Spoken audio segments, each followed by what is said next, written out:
Graça e paz. Hoje nós vamos ministrar sobre 1 Coríntios, mas antes da aula, eu queria fazer um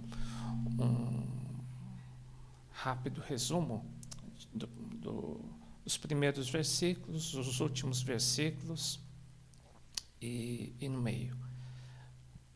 Vamos orar. Senhor Deus, fala conosco, perdão pelos nossos pecados, ministra, não somente na mente, mas no Espírito. Em nome de Jesus. Amém. Bem, segundo versículo diz assim: a igreja de Deus que está em Corinto, a cidade, aos santificados em Cristo Jesus. O que significa isso? Aqueles que aceitaram a Jesus como seu Senhor e Salvador, aqueles que foram batizados nas águas, aqueles que se converteram. Eles foram chamados aos santificados em Cristo Jesus e foram chamados para serem santos. Então, ele está chamando a igreja: olha, vocês se converteram, mas vocês têm um chamado de serem santificados ou se tornarem o quê? Separados. Por isso que na carta de Coríntios tem muitos problemas de ajustes na igreja e ajustes no caráter das pessoas, dos cristãos, tá?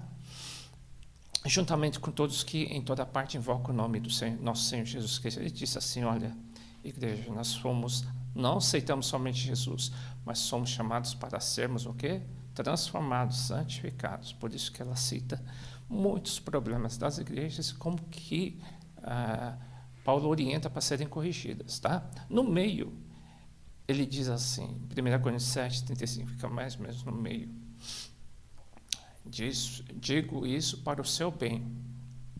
Durante esse processo de sermos santificados dentro da igreja, que isso vai acontecer até o último dia da nossa vida, ele diz assim: digo isso para o seu bem, e não para lhes impor restrições. Quero que façam aquilo que os ajudará a servir melhor ao Senhor, com o mínimo possível de distrações. Ele diz: ô igreja, vocês vão ter muitas distrações, muitas tentações, mas fujam das distrações nesse mundo. Para quê? Para servir melhor ao Senhor. Porque as distrações, as preocupações, as crises vêm para quê? Para te esfriar no serviço da casa de Deus. Se você está esfriando na fé, no serviço, e não está fazendo nada para servir ao Senhor, nós tivemos os nossos olhos distraídos por alguma circunstância, tá? Então, temos que administrar o tempo para melhor servir ao Senhor. E, por fim, 1 Coríntios 16, 14, ele diz: por fim, tudo que a gente faz na igreja, aceitar correções, aceitar ajustes, corrigir a nossa vida, a motivação da santificação é porque a gente ama a Deus. Façam tudo com amor a Deus, com amor à palavra de Deus, com amor aos cristãos, tá? Então, em resumo, a gente é santificado para quê? Nós somos transformados para quê? Para que isso tudo a gente suporta se a gente ama a Deus, se a gente ama a palavra, se a gente ama aos nossos irmãos, tá bom? Vamos assistir a aula de hoje. Tá bem. Hoje é mais uma carta de Paulo que nós vamos aprender. A primeira carta escrita foi Gálatas, né, que a gente já teve. Provavelmente a segunda carta foi 1 Tessalonicenses, depois 2 Tessalonicenses. Provavelmente essa foi a quarta carta que Paulo escreveu à igreja de Corinto. Ele deve ter escrito lá da igreja de Éfeso. Enquanto ele estava abrindo a igreja de Éfeso, provavelmente ele escreveu essa carta à igreja de Corinto. Bom, só para te localizar, eu mandei para vocês um resuminho, né? Um estudo que foi feito sobre a primeira carta aos Coríntios, está anexado aí. E Corinto fica pertinho da igreja de Tessalônica, fica lá lá na Grécia. Fica bem no finzinho. É uma região portuária, né? Tem Filipos, Tessalônica e Corinto fica bem na região da Grécia. Tá? Vamos lá. Bom, características dessa igreja, né? É uma igreja abençoada onde Paulo, ele que formou essa igreja desde o início, ficou mais ou menos 1 ano e meio lá. E por que a bênção, né? Paulo teve que exercer muito do seu ministério. Por quê? Eu fiz de uma forma meio pejorativa, meio engraçada até, porque lá tinha muito abacaxi e pepino, tinha muito problema. Tá? Então, era uma igreja cheio de problemas, né? E problemas doutrinários no dia a dia da igreja. E Paulo exerceu muito da sua vara e seu cajado. O que é isso? Muito da sua ministração do ensino. Ele teve que corrigir as práticas da igreja de Corinto, tanto dos líderes como do povo. Né? O dia a dia do povo da igreja de Corinto, eles tinham distorções de ensino e da prática. Então, Paulo teve que exercer o seu papel de um pastor que corrige. Né? Especialmente na igreja de Corinto, ele corrigiu muito. Né? A ministração de correção é intensa de Paulo. Tanto é que, provavelmente, começaram a nascer grupos dentro da igreja de Corinto que não gostaram, porque muitos, eu sei que não gostam de correção. E eles não são diferentes, eles não gostaram das correções de Paulo. Tanto é que eles formavam grupos de oposição a Paulo. Né? Então, em Corinto, dá para identificar bem grupos de oposição a Paulo. Né? Por quê? Provavelmente porque ele corrigia muito a igreja. Né? É o ministério dele, um ministério apostólico, um ministério que ensinava. É como um pai que ensina o filho, mas às vezes, de tanto corrigir o filho, fica revoltado. Provavelmente pode ter acontecido isso. Tá? Começa com a graça e a paz do Senhor. Não digo que é um tipo de um cumprimento dele, né? Um desejo que ele tem, que eles se mantenham debaixo da graça, ou seja, dos ensinos de Jesus, e a paz é uma consequência deles estarem debaixo da cobertura da graça de Jesus, tá bom? Todas as cartas ele escreve, ele começa com essa frase. Bem, primeiro problema que ele encontra, problema de disputas, né? E rogo-vos, porém, irmãos, pelo nome do nosso Senhor Jesus Cristo, que digais todos uma mesma coisa, que não haja entre vós dissensões, ou seja, brigas, disputas, competição. Antes sejam unidos no mesmo pensamento e no mesmo parecer, porque a respeito de vós tenho ouvido falar pela família de que há contendas entre vós. Ou seja, que tipo de disputa? Disputa até de pastor. Um dizia, eu sou de Paulo, eu sou de Apolo, eu sou de Cefas ou Pedro, era um apelido de Pedro. Outros diziam, eu sou de Cristo, mas era um ambiente de competição e de disputa. Né? É o primeiro problema. E ele teve que fazer essa correção. Aí ele disse assim, olha, gente, eu rogo que digais todos uma mesma coisa e que não haja disputa. Não tem esse ambiente de disputa. Né? Antes, todos sejam o mesmo pensamento, o mesmo parecer, todos tenham o mesmo ensino, né, que ele tinha dado. Então, primeiro, tenham a mesma visão, tenham o mesmo ensino, né, senão vai haver disputa de ensino. Segunda coisa, né, ele diz, Jesus é o assunto da nossa pregação. Nós não pregamos a nós mesmos, mas pregamos a Cristo crucificado, que é escândalo para os judeus e loucura para gregos. Ou seja, que o assunto da pregação deles é Cristo e não a eles mesmos. Né? Então, não é para pregar a Cefas, fazer uma pregação em defesa dele, Paulo fazendo uma pregação em defesa dele, e assim por diante, Apolo, né? E assim por diante. E outra, uma das maneiras que Paulo falou, olha, o que vai acontecer, e o que acontece é que Deus vai escolher as coisas loucas do mundo para confundir as inteligentes. Deus que vai levantar. Não vai ser por critério de disputa. Eu sei que algumas igrejas atualmente existe uma disputa até política para ver quem é levantado, quem é mais persuasivo, quem é mais assim, quem é mais assado, para ser levantado o líder de uma igreja. E ele diz, não vai ser assim na igreja de Cristo. Né? Deus é quem vai levantar. Então, que não haja disputa. É Deus quem vai levantar. E, geralmente, Deus vai dar unção, Deus vai dar capacitação para aqueles que menos vocês imaginam, ou mesmo aqueles que menos vocês esperam. E não vai ser por capacitação humana. Para quê? Para que ninguém venha se gloriar ou disputar força na igreja do Senhor. Então, o primeiro problema, ele falou, olha, vamos parar com isso. E outra, Deus vai levantar pessoas que não fazem parte dessa disputa, tá bom? Primeira correção.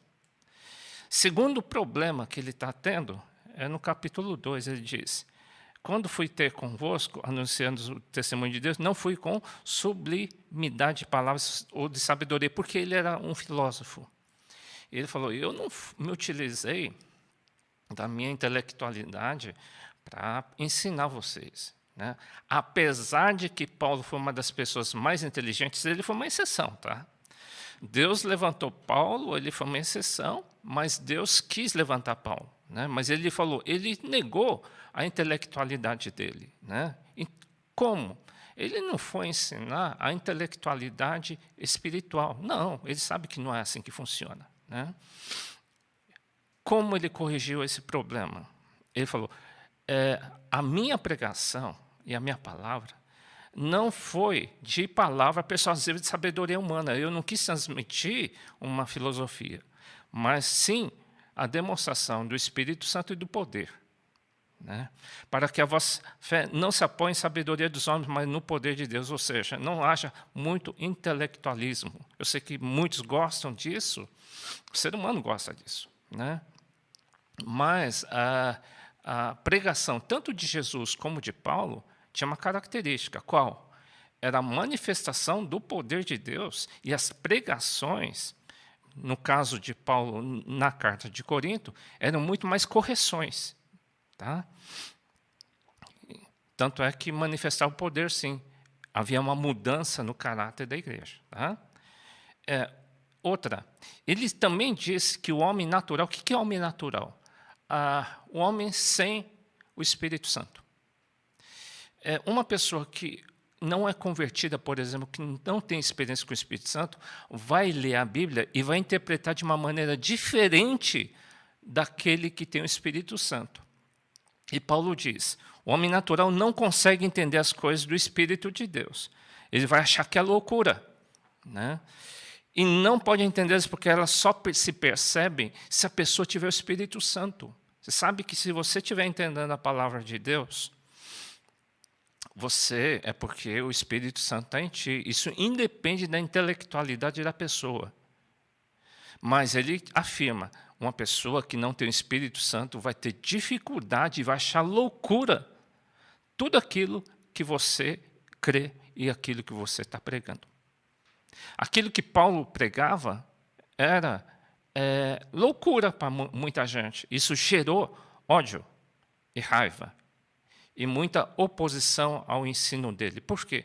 Parcela da igreja era mais intelectualizada, porém, eles não tinham muita experiência com o Espírito Santo. É isso que ele está querendo dizer, tá bom? Vamos lá. Terceiro problema. Ele está praticamente reiterando o ensino da primeira carne. Não, do primeiro capítulo. Irmãos, eu não vos pude falar com espirituais, mas com carnais. Ele chama esse termo carnal. Carnal ou natural.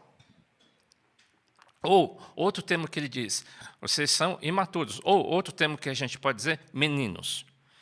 Com leite vos criei, com carne e não com carne, porque ainda não podeis, nem tão pouco agora podeis. Ou seja, eu não posso dar um alimento muito maduro para vocês. Por quê? Ainda sois carnais. Por quê? Porque tem inveja ainda. Tem disputa entre vocês. Não sois porventura carnais e não andais segundo os homens? Porque, dizendo um, eu sou Paulo, eu sou de Paulo, eu sou de Apolo, porventura não sois carnais. Bem, esse tipo de divisões, onde que acontece, então, concluindo, onde acontece divisões numa igreja do tipo Corinto? Havia muita divisão lá. E ele também sofria as consequências, porque eles opunham até a ele mesmo, a Paulo. Qual que era o problema de uma igreja que tem muita divisão? É que a igreja é imatura. Enquanto tem muita disputa, nós tivemos também, gente. Não estou dizendo que hoje tem menos porque a igreja amadurece.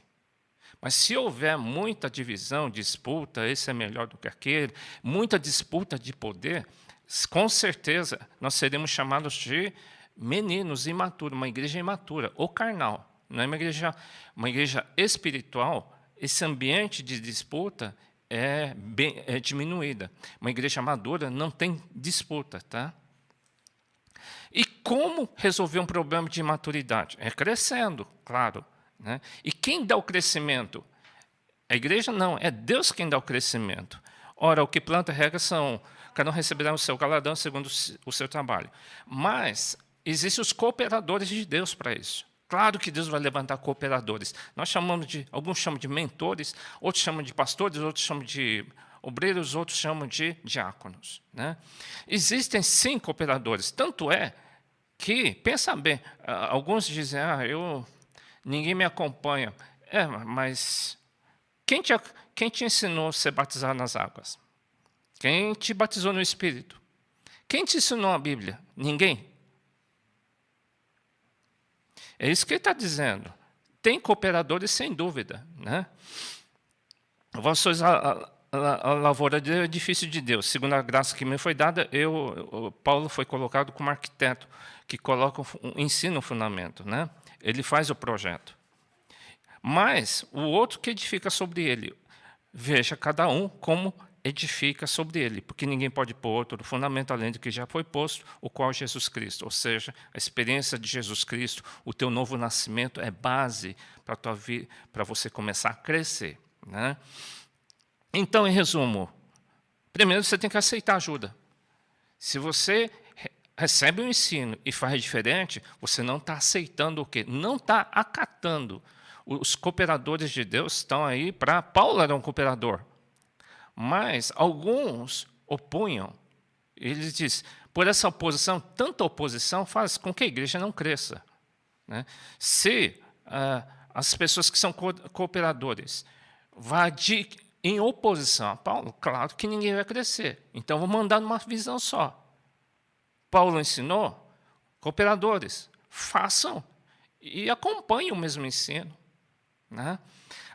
Porque se cada um fizer do seu jeito, a igreja não avança, ninguém cresce. Por isso vai continuar nessa imaturidade, nessa briga, competição. Se cada um quiser fazer do seu jeito, com a sua doutrina, imagina. Então, ajude a si mesmo, ou seja, aceite a cooperação. Em todos os níveis. Quer crescer? Amém, eu quero. Então, vamos andar juntos. Quarto problema, oposição. Olha, ele teve mesmo. Paulo falou assim, porque tenho para mim que Deus a nós, após nos pôs por últimos, como condenados à morte, porque somos feitos espetáculos no mundo aos anjos e aos homens. Ele, de fato, ele sofreu bastante, uma das pessoas que mais sofreu. Também por causa da autoridade que Deus deu espiritual, os inimigos aumentam sensivelmente. Todo mundo, todos os demônios queriam acabar com ele. Né? Claro, né? E claro também que na igreja de Corinto começou a nascer um grupo de críticos e aqueles que não aceitavam a correção, sendo que o ministério dele era correção. corrigir. Por que tanta correção? Porque se eles não consertassem, eles não entravam para o céu, entendeu? Porque ele, no final, no capítulo 15, mais ou menos, fala da volta de Cristo. Tudo isso para quê? Por que tem que corrigir tanto? Bom, ninguém vai chegar torto no céu. É isso aí. Ninguém chega torto no céu. Por isso que Paulo está fazendo por amor. Preciso corrigir esse negócio aí. Está torto esse negócio. Desse jeito ninguém chega lá, tá bom? Correção. Paulo diz, porque ainda que tivesse 10 mil aios, o que é aios? Aios são professores, tá? Orientadores. Vocês vão assistir muitos pregadores. Vocês vão ter muita gente. Na internet tem um monte, né? Ainda que vocês tivessem 10 mil professores ou pregadores, ele diz, contudo, vocês não vão ter muitos pais. Não. Ele diz, eu, pelo Evangelho, vos gerei em Jesus Cristo. Ele falou, poxa, mas eu ensinei tudo para vocês. Né? Eu gerei, acompanhei vocês desde o seu nascimento. Né? E por essa causa vos mandei Timóteo, ele mandou Timóteo para ajudar. Ele falou assim, como que ele mentoreou a igreja toda? Através do ensino. A gente pensa, que é apacentamento? Nesse caso de Paulo, é o ensino, é o ministério dele. Assim como Jesus, qual que foi o ministério dele? Ensino. Uma das coisas mais fortes dele, ensino. E a manifestação do poder, claro. Como, então, que o pai ensina o filho? Como que o pastor ensina a igreja? É através do ensino. É essencial todo mundo aprender a mesma coisa. Mas alguns andam ensoberbecidos, ou seja, tem gente que está se achando. E, geralmente, gente que se acha, a gente vai se tornar oposição. Tá? Como eu não tivesse aí com vocês, né? O pai ensina e corrige. É o papel, né, do pastor, é o papel apostólico de Paulo. Tá? Quinto problema, está cheio de problema. Problema de fornicação, é sexo fora do casamento ou sexo prostituição. Geralmente se ouve que há entre vós fornicação e fornicação tal, que nem ainda nos gentios, que não é convertido, existe. Como uma pessoa querer a mulher do seu pai. Incrível, né? Estava tendo esse problema de imoralidade. Ouvi falar recentemente 2 casos. Perto da gente ainda, hein? No Brasil, né? Do filho pegando a sua madrasta, né? E casando com a madrasta ainda. Querendo casar, um casou. Né? Continuam no ministério e estão com a igreja cheia. Né? Se fosse nessa época de Paulo, ele disse, incrível que possa ter esse tipo de coisa. Ele diz, como corrigir esse tipo de coisa? Não ande com eles. Pior que está cheio de gente que anda junto. Ele fala, não ande com eles. Né? Mas eu sou crente, eu tenho que mostrar perdão. Sim, perdão se arrepender. Né? Perdão se arrepender. E tem que se arrepender mesmo. Né? Aí eu tenho que andar junto para ajudar. Não, você vai estar... Se Paulo ouvisse isso, ele diria, já por carta vos tenho escrito, não vos associeis com os que se prostituem. É prostituição, literalmente dizendo carnal e espiritual. Eles estão traindo. Isso não quer dizer absolutamente com aqueles que são do mundo. Não está falando de pessoas mundanas. Está falando de pessoas... Ou com os avarentos, roubadores, idólatras. Então, seria necessário a gente sair do mundo, porque todos têm pecado. Mas Paulo está escrevendo para aqueles que se dizem cristãos ou irmãos e for devasso, avarento, idólatra, maldizente, beberrão, roubador. Com esse tal, nem tome um café. Tá? Para que ele perceba que ele está errado. Né? É uma correção. Essa postura que Paulo está ensinando à igreja de Corinto. Outro problema, litígio entre irmãos. Litígio é um querendo colocar o outro na justiça. Tá? Ousa algum de vós, tendo algum negócio contra outro, ir a juízo perante os justos e não perante os santos? Ou seja, como que se faz 2 cristãos da nossa igreja, um querendo colocar outro na justiça? Paulo recomendaria, não coloca. né? Como que faz? Tem que levar, sim, aos pastores, né? Teria que levar aos pastores. E se não for cristão? Aí a Bíblia não diz para não ir, é diferente, tá? Mas estou dizendo entre cristão com cristão, tá? Então, como que resolve esse problema? Era um problema que estava tendo muita briga interna na igreja, né? Devia ter muita injustiça, sim, muita coisa errada. Ele diz, como que vamos resolver esse problema? Na verdade, já é realmente uma falta entre vós, tendes demandas uns com os outros, não devia acontecer. Aí ele diz, é uma palavra meio difícil e pesada, mas ele diz assim, por que não sofreis antes a injustiça? Por que não sofreis antes o dano? Mas vós mesmos fazeis a justiça e fazeis o dano, isso aos irmãos. Ou seja, e se eu sofrer o dano? É possível, né? Tem casos que você vai sofrer o dano e você vai ser injustiçado. Mas é aquele irmão lá que não quer consertar. Eu vou sofrer o dano? Às vezes é possível, sim. É o que está escrito aqui. Mas como que vai acontecer no mundo espiritual? E está escrito, não sabeis que os injustos não vão herdar o reino de Deus? Faz você o correto. E aquele que está fazendo injustiça? Os injustos não vão herdar o reino de Deus. Pesado. Aquele que não fizer justiça está sujeito a não entrar no reino de Deus. Esse é o preço que a pessoa pode ter se não for justo na casa de Deus. Tá? Não erreis nem os devassos, idólatras, adúlteros, efeminados, sodomitas, ladrões, bêbados, maldizentes, nem roubadores entrarão no reino de Deus, herdarão o reino de Deus. Tá bom? É pesado. Quem é vítima, às vezes tem que sofrer a pena, às vezes sim. Porque isso ele diz, em último caso você vai ter que sofrer a pena, o prejuízo. E o outro, se ele for injusto, ele diz, os injustos não herdam o reino de Deus. O preço maior do que esse não tem, né? Tá bom, vamos para problemas conjugais. Fornicação, sexo fora do casamento, tá? Ou sexo pecaminoso. Sobre relacionamento sexual entre casais, ou ficar solteiro, ou dom de... Como que é? Dom de...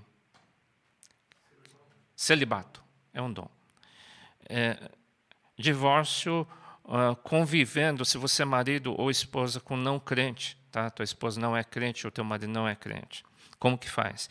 A procura de um noivo. Como que faz? Eu tenho que correr atrás de noivo ou noiva?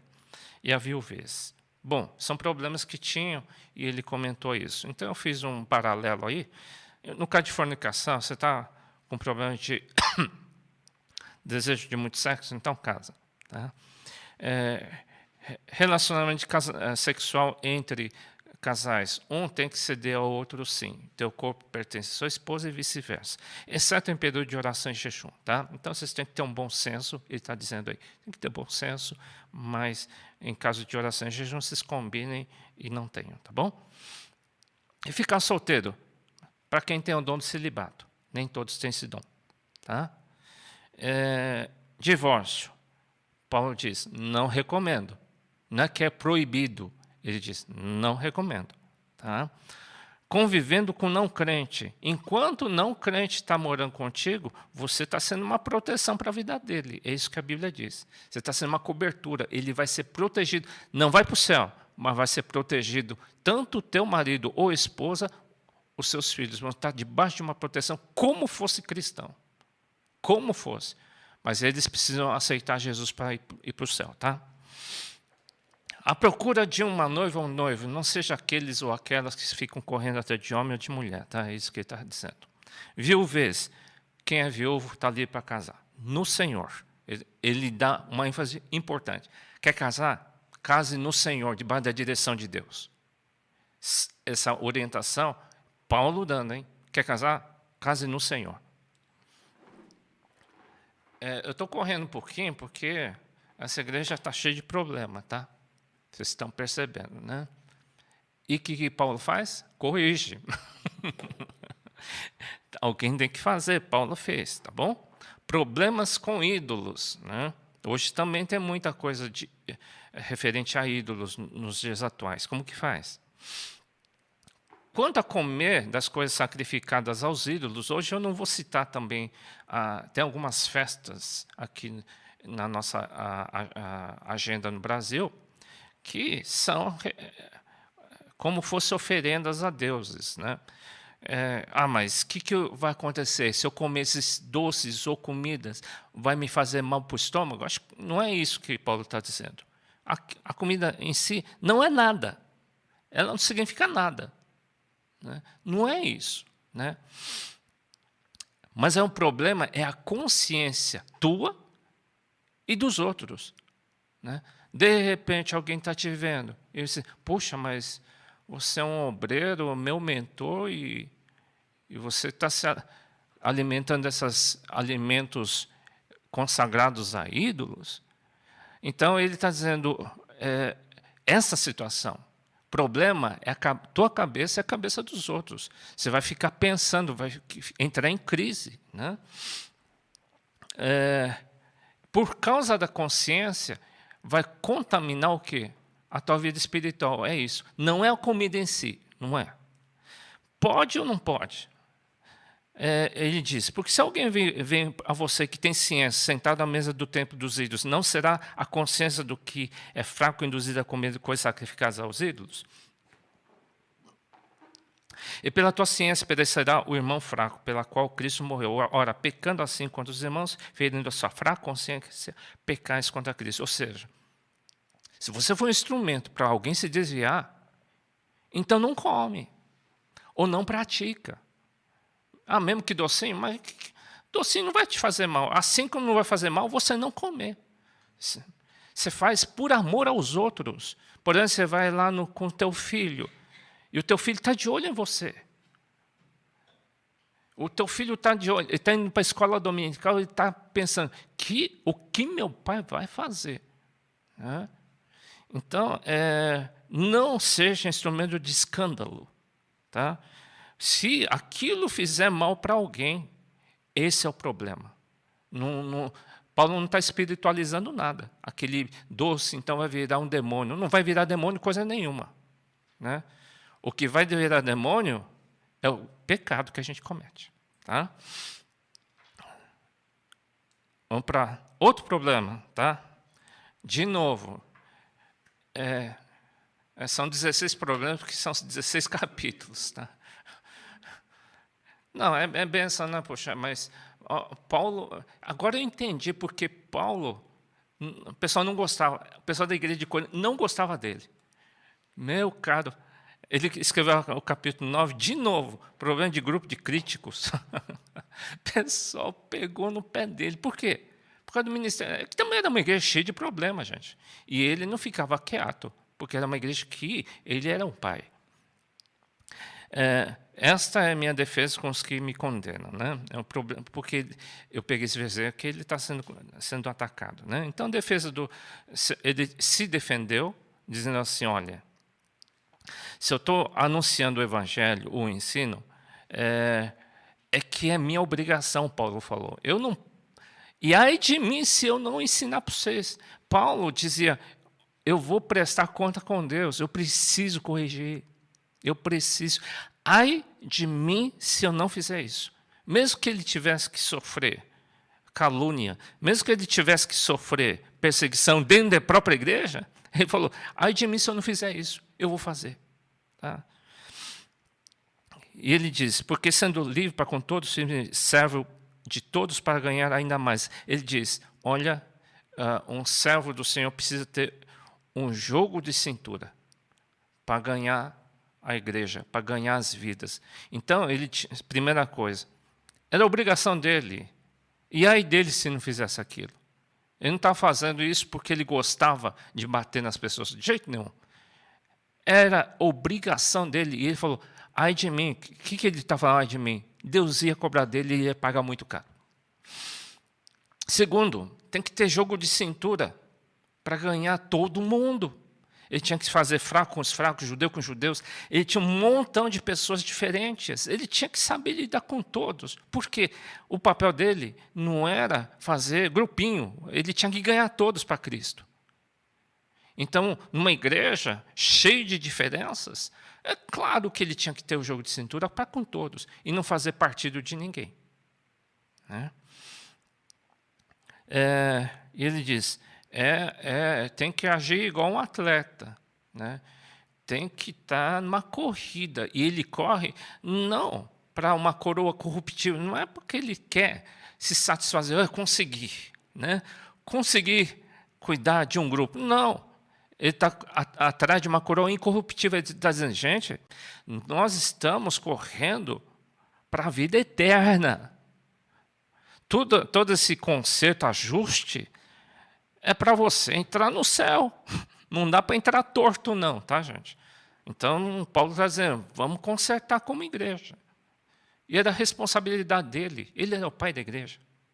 Né? Quem vem de fora não sente isso. Né? Paulo, Apolo, essa turma toda, eram pregadores de fora. Pregavam talvez melhor do que ele, mas não tinha responsabilidade de pai. Né? 10º problema. A igreja de Corinto. 10º problema. Não faça como os israelitas no deserto. Então, ele fala, veja o que eles eram no deserto. Não vão imitá-los. Né? Não faz isso.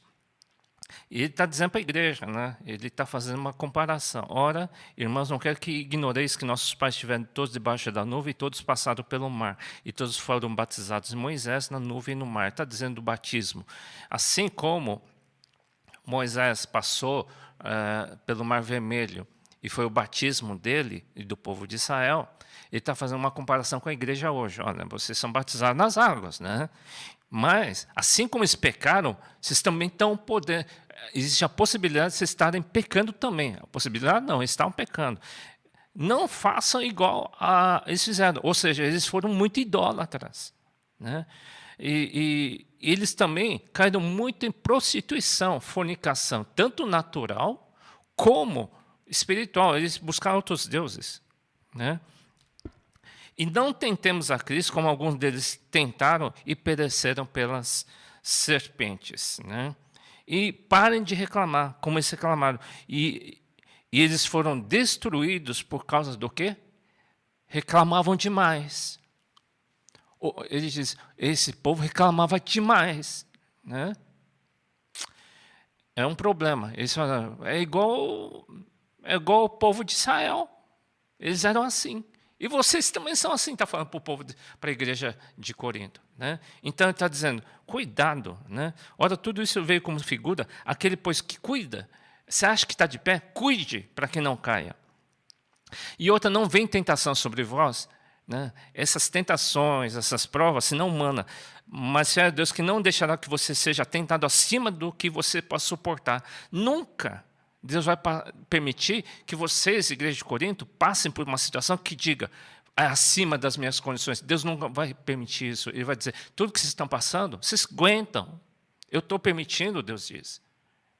Então não reclama não. É isso que ele está dizendo. Tá? Cuidado.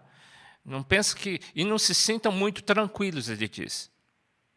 Se você está achando que está muito tranquilo, cuide para não cair, porque muita gente está caindo. Tá? Outra, nesse caminho, para não imitar a Israel, primeiro, seja cuidadoso. Segundo, tenha bom senso. Tá? O que pode e o que não pode fazer. Né? O que pode e o que não pode fazer. Tenha temor de Deus. Todas as coisas são lícitas, mas tem coisa que não convém você fazer. Né? Alguns dizem, não está escrito que não pode fumar maconha na Bíblia. Naquela época não existia a palavra maconha, tá, gente? Né? Não está escrito LSD. Lógico que não está. Né? Mas é questão de bom senso de interpretar a Bíblia, tá bom? Alguns me questionaram sobre isso. Lógico que não. Né? É claro que não. Tem coisas que não são lícitas e você tem que ter o bom senso de perguntar para os seus mentores, pastores, Se você quer viver no temor de Deus, você tem que perguntar.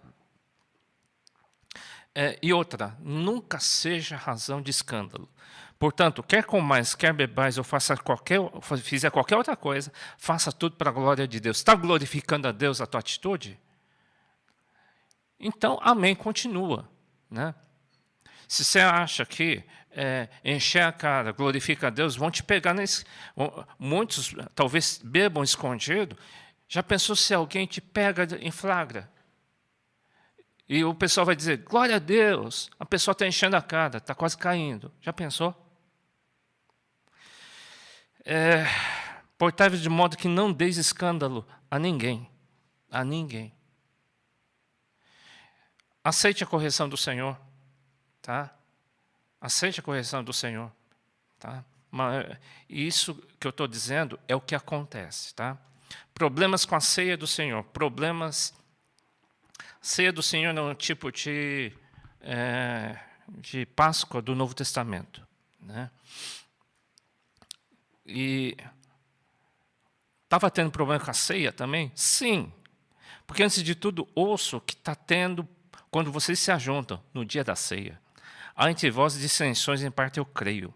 E até importa que haja entre vós dissensões? Não, aqui está escrito heresia. Então, dissensão e heresia tem ligação, tá? Briga e disputa doutrinária.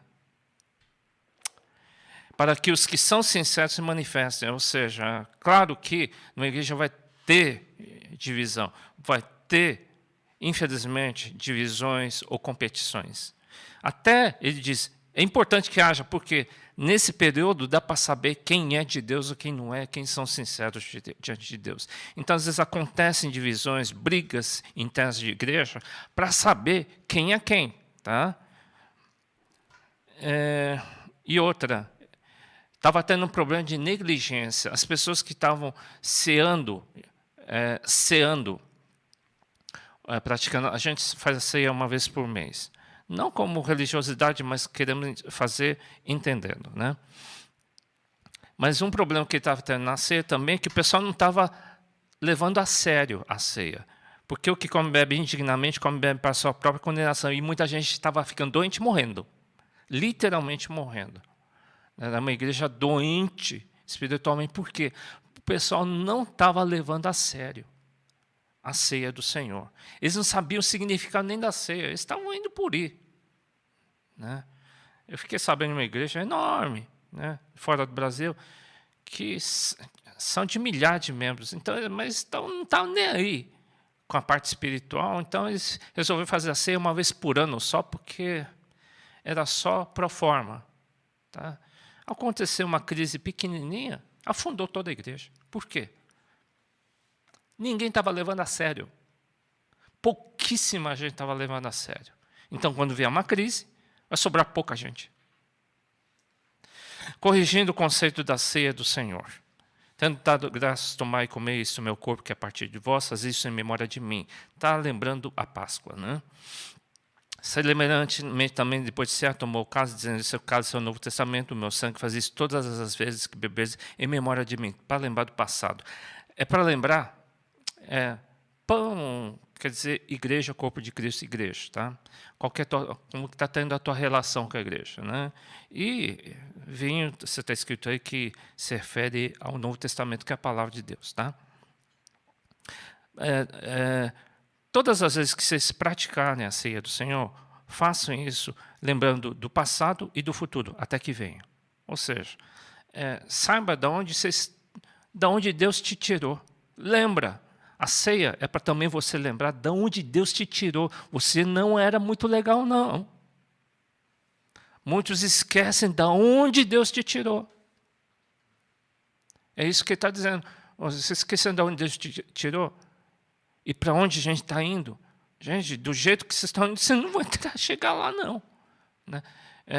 Até que venha a festa dos tabernáculos futuro, né? Lembra da festa da Páscoa, ou seja, o quê? Da onde Deus te tirou. Você saiu do lodo. Você não era nada. Então, saiba valorizar de onde Deus te tirou, para onde Deus está te levando. Por isso que Deus está te corrigindo. Tá? É isso que ele quis dizer. Problema nos dons e seu lugar no corpo de Cristo. Qual que era o problema sobre os dons espirituais? Acerca dos dons, não quero, irmãos, que sejam ignorantes. Eles eram ignorantes, eles não tinham pouco conhecimento sobre esse assunto, né? E olho não pode dizer na mão, não tem necessidade de ti, nem a cabeça aos pés não tem necessidade de vós. Antes, os membros do corpo que parecem ser mais fracos são mais necessários.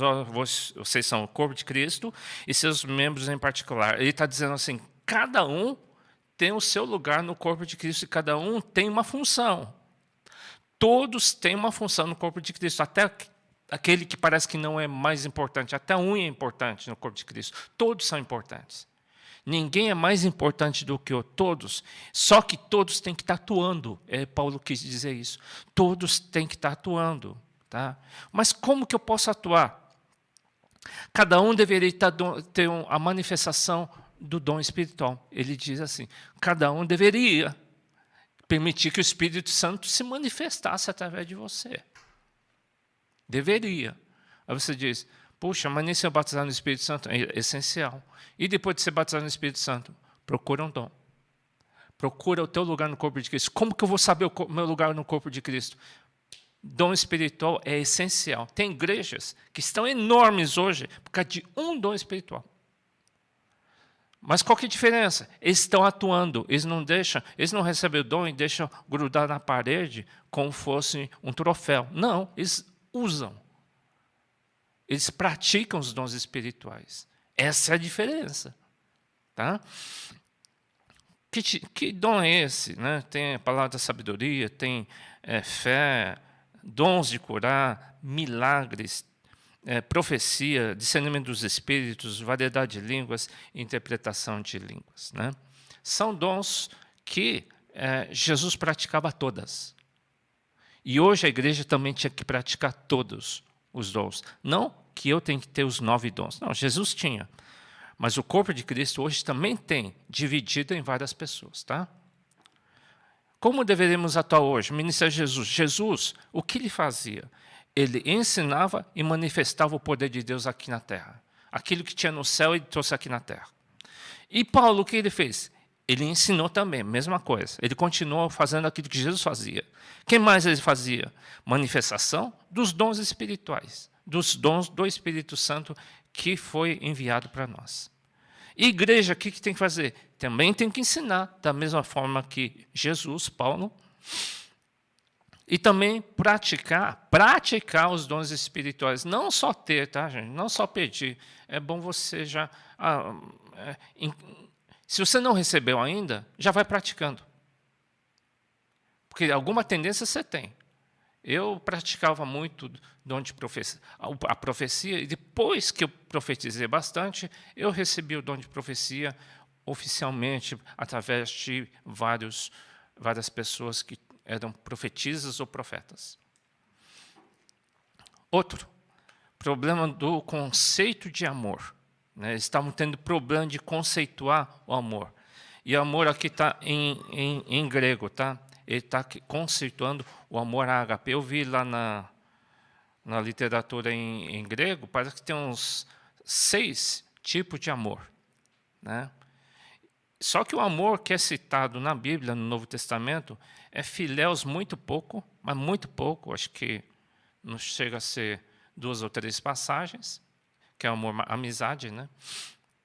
Mas o restante, 90 e tantos %, é ágape, tá? Se refere ao amor de Deus, tá? Amor ágape. E esse amor ágape é sofredor, benigno, tal, não se importa com indecência, ou seja, quem tem amor de Deus não faz pouco caso, não é vaidoso, orgulhoso, não é indecente, não é egoísta, não se irrita, não fica suspeitando mal de tudo, não fica afogado com a injustiça. Se for ver uma injustiça, não pensa que quem tem amor fica incomodado. Incomodado, assim como Paulo era incomodado. Ele tinha muito amor, por isso que ele fica incomodado. Tinha um problema, tinha que resolver. Tinha um pecado, tinha que resolver. Mas folga com a verdade. Tudo sofre, tudo crê, tudo espera, tudo suporta, amor nunca falha. Ou seja, amor é um pouquinho sofrível, tá? E ele diz também que a característica principal da igreja, eu nem estou falando, eu botei problema no conceito de amor, tá? É que eles estavam tendo conceitos diferentes, tá? Mas quando vier o que é perfeito, então o que é em parte será aniquilado. Quando era menino, falava como menino, saía, sentia como menino, discorria como menino, mas um dia que cheguei a ser homem, eu amadureci. Ou seja, uma igreja madura é uma igreja que ama, tá? Uma igreja menino só tem competição. É isso que ele quer dizer. Uma igreja madura ama. Uma igreja menino é só disputa, divisão toda hora. É fofoca para lá e fofoca para cá, tá? É muita canalidade. 14º, problema sobre a utilização dos dons, especialmente ele dá muita ênfase no dom de profecia. Ele diz, se possível, seria uma boa que todos tivessem esse dom, porque é um dom extremamente útil, é o que Paulo recomenda. Se você puder, se você tem dúvida, procura exercer esse dom de profecia, que é o melhor, tá? É o mais prático, mas isso é impactante, né? E a base do dom de profecia é o amor, tá? A gente faz por amor e não porque a gente quer se aparecer. E outra, a profecia faz a igreja crescer. Aquele que fala em línguas e não tem interpretação de línguas, edifica só a si mesmo. Línguas estranhas faz você crescer, só você. Mas a profecia faz com que outros cresçam, tá? Não estou dizendo que falar em línguas é ruim, não. Se você for falar em línguas, fala só você quietinho, tá? No seu canto. Exceto se tiver alguém que interprete. Por exemplo, já fizemos cultos onde a gente chama a pessoa, a gente orienta. Pode começar a falar em línguas que nós vamos interpretar. É o dom de interpretação de línguas, que é a mesma coisa que dom de profecia, tá? Quem interpreta línguas tem o dom de profecia, são similares. Agora, se você não vai interpretar as línguas, então a pessoa vai ter que ficar orando em línguas sozinho. Mas, geralmente, se você pedir para a pessoa orar em línguas, Deus vai te dar, quem é batizado no Espírito Santo e tiver dom de profecia, é muito mais rápido você aprender a interpretação de línguas, tá? Ele diz, e seja muito intenso nos dons, não pratique os dons só uma vez por ano quando tiver um culto diferente, né? Não, teria que ser semanalmente, tá? Ele seja mais intenso nisso. Dons de profecia convertem muita gente, ele diz. É bem evangelístico. Então, ele diz que seria útil. 2 ou 3 profetizam, que não. Ele diz 2 ou 3 profetizam no sentido de se for uma profecia para a igreja toda, tá? E que haja ordem e decência, porque onde existe ordem, existe o Espírito Santo lá, tá bom? E orientações específicas para mulheres na igreja de Corinto deverão contexto local, tá? Então, Paulo deu algumas orientações para as mulheres em Corinto, né? Por causa do contexto local, que era um lugar era um porto, né? Então existia muita indisciplina entre homens e mulheres. Eu fiz uma balança aí, os dons espirituais têm que existir e do outro lado, frutos do Espírito, misturando Coríntios com Gálatas, tem que estar equilibrado, tá? Tem que ter caráter e tem que ter manifestação dos dons espirituais e a base disso é o amor, tá bom? 1 Coríntios 14, 1 diz, a base de tudo é o amor, mas procure com zelo os dons espirituais, mas principalmente o de profetizar, Paulo que orientou, tá bom? Procure, tá? Dizer que tem amor, mas não tem dons espirituais, não teria muito sentido. Se você tem amor de Deus, ágape, você vai procurar os dons. Porque as pessoas precisam de cura, as pessoas precisam de libertação. Sobre ressurreição ou transformação na volta de Jesus. Ele diz assim, E se Cristo não ressuscitou, é vã a vossa fé, ainda permaneceis nos vossos pecados. E também os que dormirem em Cristo estão perdidos. Se esperamos que só nessa vida somos os mais miseráveis de todos os homens. Se a gente não crê que existe vida além dessa, ele está dizendo, puxa, mas se isso não for verdade, tudo é em vão. Mas ele diz, no momento não abrir e fechar nos olhos ante a última trombeta, porque a trombeta soará, e os mortos ressuscitarão incorruptíveis e nós seremos transformados. Ele está escrevendo no final da carta, dizendo assim, gente, um dia nós vamos ressuscitar. É por isso que ele está dizendo sobre correção. Tá? Não é à toa. Claro, que se tudo for mentira, então pode fazer do jeito que quiser. Ele está dizendo, se for tudo mentira, então... Mas se vocês creem em Jesus Cristo, então acerta a vida. Igreja de Corinto. É isso que ele está dizendo. Tá? Portanto, meus amados, sejam firmes e constantes, não instáveis, sempre abundantes na obra do Senhor, sabendo que o vosso trabalho não é vão no Senhor. Deus está olhando o teu trabalho. Está tudo sendo contabilizado. Ele está dizendo, Jesus está para chegar, hein, gente? Não fique parado. Faltando um mês para Jesus voltar, eu começo a trabalhar na igreja. Não vai nessa não, porque não é assim que funciona. Pode ser que a vinda de Jesus para muitos seja mais breve do que outros, tá? Por quê? Pode ser que Deus nos leve. Se Deus levar muita gente daqui a pouco, a segunda vinda já está mais próxima do que você imagina, meu caro. Tá? Por que Paulo ensinava sobre a segunda volta? Porque eles poderiam morrer a qualquer hora, e já morreram mesmo. E aqueles que acataram essa carta, sem dúvida, eles vão ser transformados um dia. Tá? Pode ser que na nossa geração, nós não vamos experimentar a morte. É possível. É possível. Porque pode ser que Jesus volte antes. É possível. Né? Então, gente, é melhor não perder muito tempo. Eu estou achando que muitos estão perdendo muito tempo na nossa igreja. Tá? E isso, eu não posso forçar nada, mas que o ensino te ensine. Se o Espírito Santo está falando contigo, é bom acatar aquilo que Paulo ensinou. Tá? E nós concordamos com o que Paulo ensinou. Você está preparado para a volta de Cristo? Está aceitando as correções? Está manifestando os dons espirituais? Está abundante na obra do Senhor?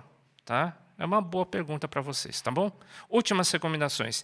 Todas as coisas sejam feitas no amor ágape. A base disso, sair da criancice, é você ter amor pelos outros por Deus. Amor eterno. Ou seja, desejar a vida eterna das outras pessoas. Tá?